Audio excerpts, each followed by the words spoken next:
क्या बात है, आजकल बहुत मेकअप करके ऑफिस जाने लगी हो।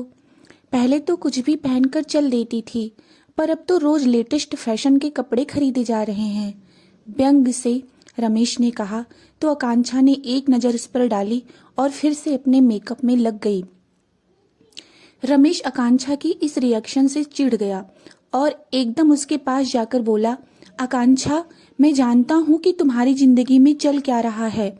आकांक्षा ने भवें चढ़ाते हुए उसकी तरफ देखा और फिर अपने बॉय कट बालों को झटकती हुई बोली, जलना क्या है, मल्टीनेशनल कंपनी में ऊंचे ओहदे पर काम कर रही हूँ।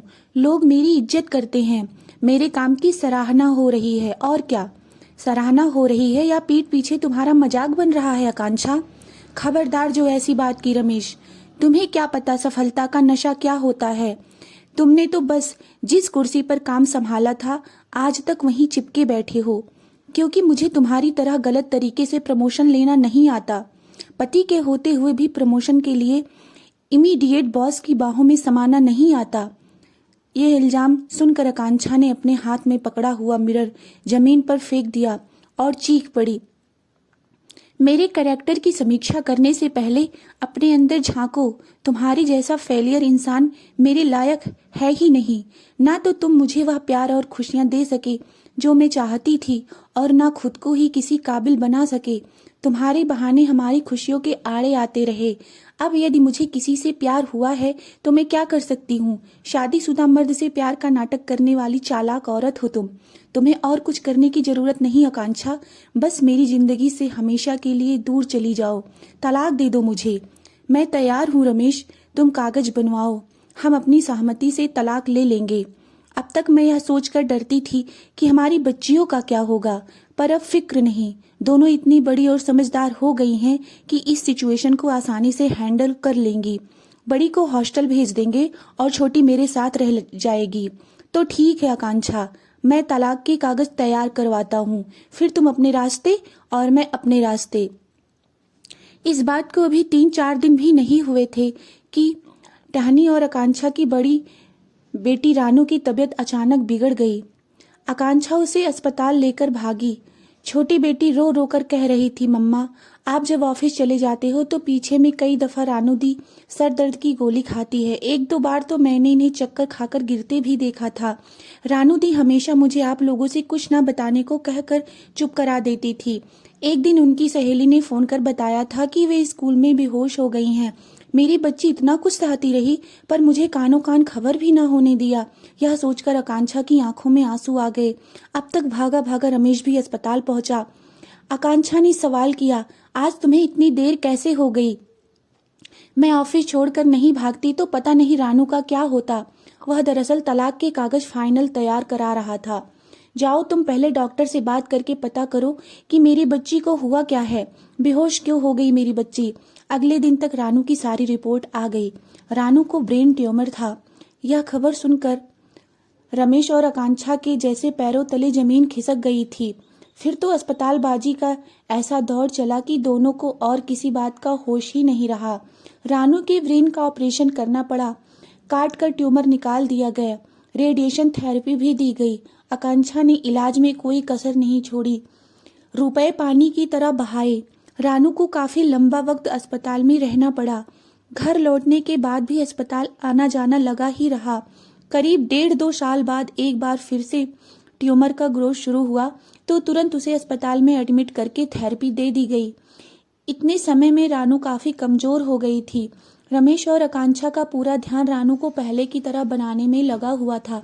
आकांक्षा का रिश्ता अभी भी अपने प्रेमी मयंक के साथ कायम था। रमेश अभी भी आकांक्षा से नाराज था। दोनों के दिल अभी भी टूटे हुए थे, मगर दोनों ने झगड़ना छोड़ दिया था। दोनों के लिए रानू की तबीयत पहली प्राथमिकता थी। ऑफिस के बाद दोनों घर लौटते तो रानू की देखभाल में लग जाते। आपस में उनकी कोई बात नहीं होती। दिल से दोनों का रिश्ता पूरी तरह टूट चुका था। एक ही घर में अजनबियों की तरह रहते थे। इस तरह 3-4 साल बीत गए। अब तक रानू नॉर्मल हो चुकी थी। उसने कॉलेज भी ज्वाइन कर लिया था। रमेश और आकांक्षा की जिंदगी भी पटरी पर लौटने लगी थी, मगर दोनों के दिलों में जो फांस चुभी हुई थी उसका दर्द कम नहीं हुआ था।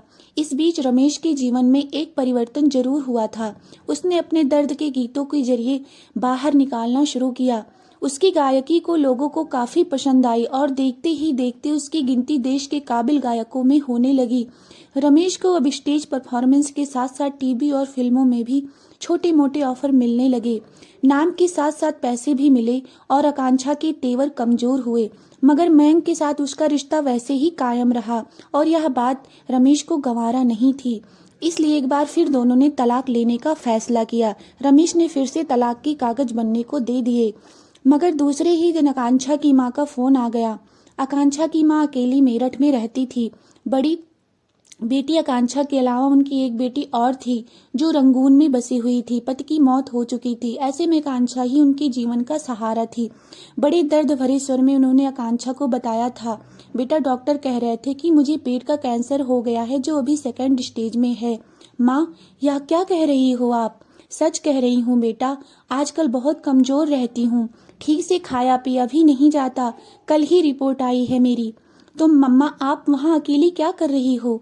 आप यहाँ आ जाओ मेरे पास, मैं डॉक्टर से बात करूंगी। यहाँ अच्छे से अच्छा इलाज मिल सकेगा आपको। ठीक है बेटा, मैं कल ही आ जाती हूँ। इस तरह एक बार फिर से अस्पतालबाजी का दौर शुरू हो गया। रमेश अपनी सास की काफी इज्जत करता था और जानता था कि उसकी सास अपनी बेटी को तलाक की इजाजत कभी नहीं देगी। इसलिए तलाक का मसला एक बार फिर से पेंडिंग हो गया। वैसे भी रमेश अब खुद ही काफी व्यस्त हो चुका था। उसे इस बात से कोई फर्क नहीं पड़ता था कि आकांक्षा कहाँ है और क्या कर रही है। आकांक्षा ने एक अच्छे अस्पताल में माँ का इलाज शुरू करा दिया। वह खुद माँ को अस्पताल लेकर जाती। इस वजह से मयंक के साथ वह अधिक समय नहीं बिता पाती थी। ऐसे में मयंक ही 2-3 बार घर आकर आकांक्षा से मिल चुका था। माँ समझ गई थी कि मयंक के साथ आकांक्षा का रिश्ता कैसा है और यह बात उन्हें बहुत ज्यादा अखरी थी, मगर वह कुछ बोल नहीं पाती थी। रमेश के लिए उनके मन में सहानुभूति थी, मगर वह यह सोचकर चुप रह जाती, रमेश और आकांक्षा दोनों ही इतने बड़े पद पर हैं और इतना पैसा कमा रहे हैं, इन्हें जिंदगी कैसे जीनी है इसका फैसला भी इनका खुद का होना चाहिए। रमेश को संगीत के सिलसिले में अक्सर दूसरे शहरों में जाना पड़ता और इधर पीछे से माँ की देखभाल के साथ साथ आकांक्षा मयंक के और भी ज्यादा करीब होती गई। करीब 3 साल के इलाज के बाद आखिर माँ ने दम तोड़ दिया। उन्हें बचाया नहीं जा सका। उस दिन आकांक्षा बहुत रोई, पर रमेश एक प्रोग्राम के सिलसिले में मुंबई में था। आकांक्षा ने अकेले ही माँ का क्रियाक्रम कराया। मयंक ने जरूर मदद की उसकी। आकांक्षा को इस बात का काफी मलाल था कि खबर सुनते ही सब कुछ छोड़कर रमेश दौड़ा हुआ आया क्यों नहीं। रमेश के आते ही वह उस पर इस बात पर झगड़ने लगी तो रमेश सीधा वकील के पास निकल गया। जल्द से जल्द तलाक के कागज बनवाकर वह इस कड़वाहट भरे रिश्ते से आजाद होना चाहता था। दूसरे दिन शाम में जब वह तलाक के कागजात लेकर लौटा तो अंदर से आ रही आवाजें सुनकर ठिठक गया। उसने देखा कि ड्राइंग रूम में उसकी बड़ी बेटी रानू अपने बॉयफ्रेंड के साथ खड़ी है और आकांक्षा चीख रही है, नहीं रानू, तू ऐसा नहीं कर सकती। अभी उम्र ही क्या है तेरी? आखिर तू एक शादीशुदा और 2 बच्चों के बाप से ही शादी क्यों करना चाहती है? दुनिया के बाकी लड़के मर गए क्या?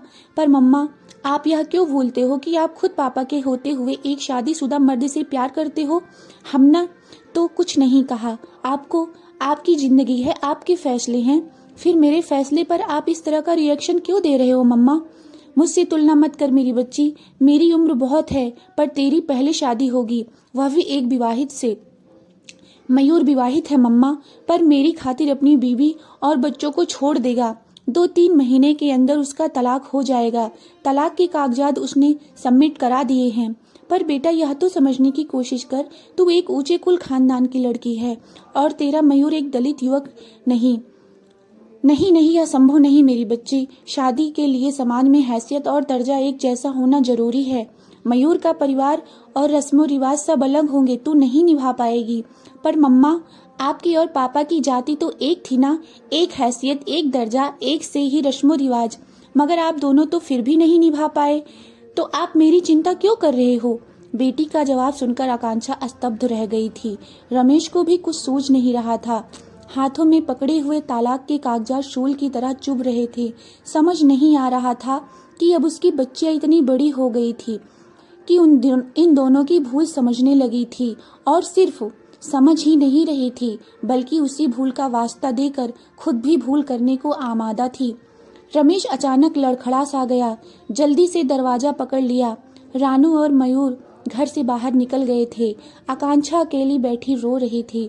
रमेश धीरे धीरे कदमों से चलता हुआ आकांक्षा के पास आया और फिर तलाक के कागजात उसके आगे टेबल पर रख दिए।